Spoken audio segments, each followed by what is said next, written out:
Welcome to the Sunday Night Health Show podcast. And did you know there is such a thing as breast implant sickness? We talk about that and more tonight with Dr. Tomi Mitchell. Plus, your stories about the fountain of youth and no sex before marriage with the one you love. The Sunday Night Health Show podcast starts now.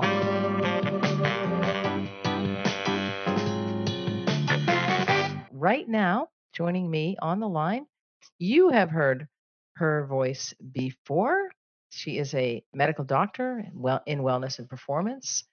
She empowers many top professionals and many people to reduce burnout and overwhelm so that they can increase productivity in the workplace. She does leverage-based leadership. She's a speaker, a trainer, and writer. She talks about mental health, burnout prevention, leadership development, and racism is a public health crisis. She's also a speaker and coach, and I'm delighted to have her join me on the line, Dr. Tomi Mitchell. Good evening, Dr. Mitchell.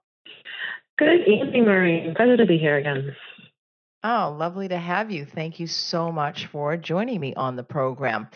Got lots to talk about on the program, but right now I wanted to talk about something that's not actually a medical diagnosis, but potentially should be and maybe will be in the near future, and that is breast implant illness. And it's a term that some women and physicians use to refer to a wide range of symptoms that can develop after undergoing reconstructive or cosmetic augmentation with breast implants. Now, many women choose that route because they feel that their breasts aren't large enough or reconstruction can occur after a diagnosis of breast cancer. And it can ensue after treatment and reconstructive. Many women need reconstruction, and implants are utilized for that. What do you know about breast implant illness? And for example, what are some of the symptoms? Very good question. This is a relatively new term. It's not, like you said, officially recognized as a diagnosis. But when you look retrospectively, some of myself in my patient practice, definitely there have been women who've had challenges post-implants for various reasons.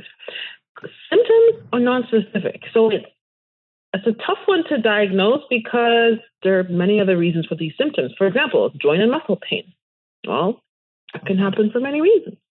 Fatigue, mood disorders like anxiety, depression, GI, gastrointestinal problems, sleep problems, brain fog. These symptoms can be anything from, menopausal-like symptoms. These could be COVID-like symptoms. These could be symptoms that represent a diagnosis like depression or anxiety.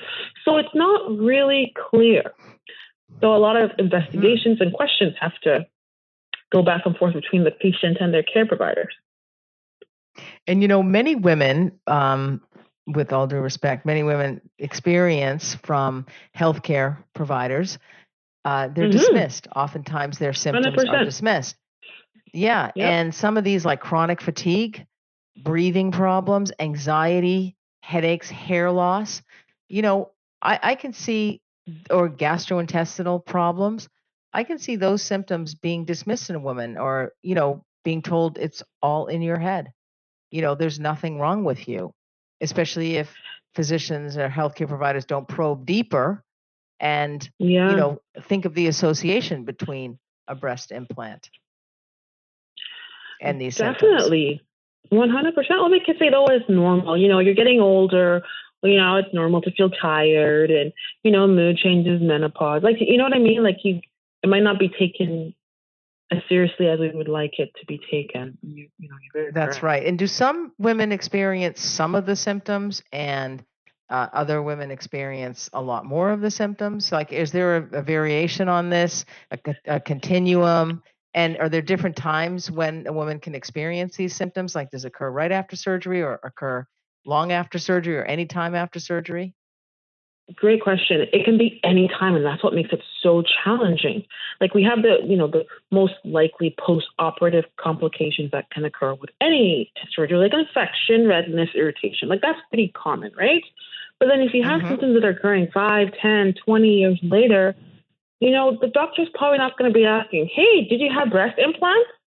And like how many doctors actually, or nurse practitioners ask that question, right? It's kind of like, yeah.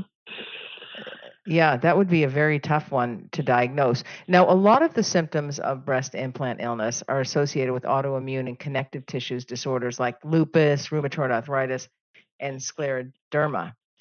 Yes. Um, you know, why is it that some women, is this associated with the breast implants? I think anyone that is prone to an autoimmune condition, which is where the body fights against anything foreign, will be prone to breast implant illness, right? Because the breast implants are foreign, despite science's way to make it as natural as possible. It's a foreign substance, so your body might attack it and then lead to a cascade of other symptoms that can just be debilitating, as we've mentioned. Um, I think those who are more prone to autoimmune or inflammatory responses might be more prone to this condition. Like, for example, some people are more prone to scarring, right? So you have surgery, they get these big raised scars we call keloids. Other people, you can't even tell, right? It's their body's way of responding to this insult.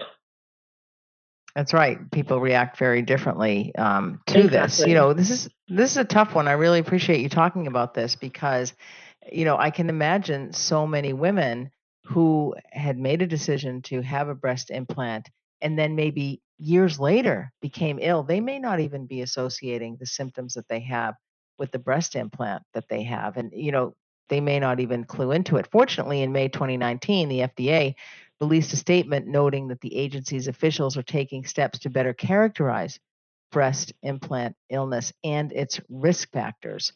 So, what can a woman do who has been diagnosed with breast implant illness or BII? What are their options for treatment? Yeah, well, one is surgical, remove the implant and the scars that are associated with the implant, which does help the majority of patients, though not necessarily. Well, the symptoms can reoccur. And then we all know about the treat the symptoms, right? Which is kind of sucky, but treat the fatigue, treat the depression, treat the sleeping problems. So that kind of can lead to other problems. So really, those are your main choices right now. It's remove the breast implants, might help for majority, may come back even with the implants being removed. Deal with symptoms or not to deal with it, but that's not really a great option, especially when you have many symptoms. Oh, absolutely. You make such a great point. You can remove the implants, but one may still suffer the symptoms. Yeah, like the effects of the implants have at this point they've gone beyond the breast. Like the cord, I don't know, the horse is gone. Like the gate's open. It's the train's off the rails. Like it's late. It's unfortunate. Right, and it sort of seeped through the rest of the body. Is that what? Yeah. And is that why we're getting all those different symptoms? Exactly. It's like a domino effect, right? It's way gone down. Like it's unfortunate, but that is how some people's bodies responded to insults on the body. It's unfortunate, but that is a reality. And there would be some body dysmorphic, issues perhaps, or body image issues, because when you remove the implants, that changes things. Oh my goodness. Yes. They're not going to replace it with something else. And women may not want that. Exactly. So that whole mental health piece, like women don't just wake up one day, I want a breast implant. Like there's a lot of thought goes into this, right? Especially if you've had, a diagnosis that you didn't want, like cancer, right? Right. It really can hurt one's like sense of like femininity, or just it can bring a lot of fear. It's like, okay, I'm having this problem. What else is happening? Am I going to have breast cancer? Is something else happening to me? Like it's scary, and we don't have it well characterized. It's a relatively new term. There's a lot of unknowns, and there's still literature. We talk about certain breast implants have supposedly increased the risk of certain rare cancers. So it's this whole concept of breast implants is. There's a lot we don't know. There's a Pandora's box, right? And we're only just scraping the surface into the implication of the surgery. Totally. My guest is Dr. Tomi Mitchell. She joins me on the line from Alberta, Calgary, Alberta. She's a medical doctor, wellness and performance. She deals with professionals to help them reduce burnout and overwhelm so that they can increase productivity in the workplace. She's a speaker, trainer, and a writer. Dr. Mitchell, how can people get in touch with you before we even dive into this uterine fibroid segment? How can people get in touch with you if they need to? Yeah, thank you. So my social media handle is Dr. Tomi Mitchell, DrTomi Mitchell, whether LinkedIn, Twitter, and I think the main thing. So yeah, Dr. Tomi Mitchell, you search me, I'll show up first page of Google. So that's how to find me. Perfect. Okay, that's great because I'm sure people might want to benefit from your services. And I mean, your services are just such a wide berth of services that you provide, Yes, which is I do. awesome. You know, especially for a medical doctor, oftentimes medical doctors focus in on, certain areas only, even like GPs who might deal with hypertension and obesity and diabetes only. They don't even deal with the obesity. That's just presented to them. But diabetes and hypertension, maybe minor injuries type of a thing. So anyway, I really appreciate all that you do. Talking Thank about you. another medical condition that affects women, uterine fibroids. What exactly are uterine fibroids? Yes, Maureen, this is a really good topic because this is dear to heart.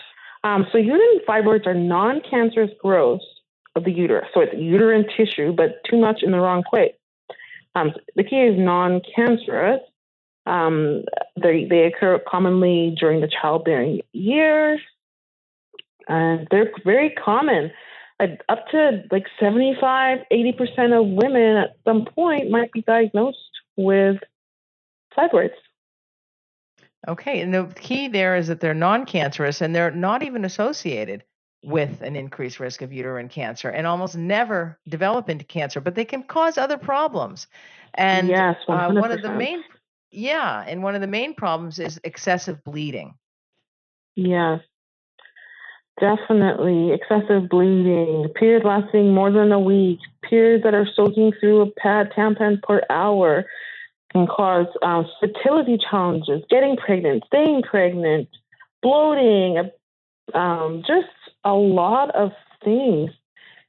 Anemia, it can also affect the bladder, correct? Yeah, exactly. It's pushing on the bladder, it changes the angle of things. You could get frequency, having to go to the bathroom often, and just urgency. It's not fun at all. No.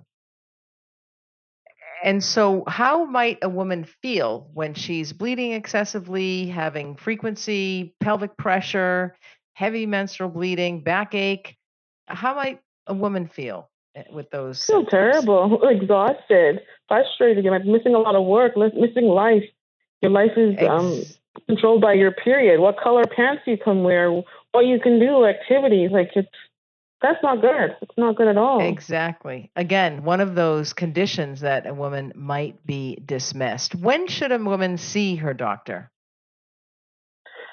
The moment you feel like something is off. I honestly, in my practice, I like to tell my parents, especially with their teenage girls, that we should kind of have this whole sexual reproductive health conversation, like understanding what is normal, because so many young women don't understand what is normal.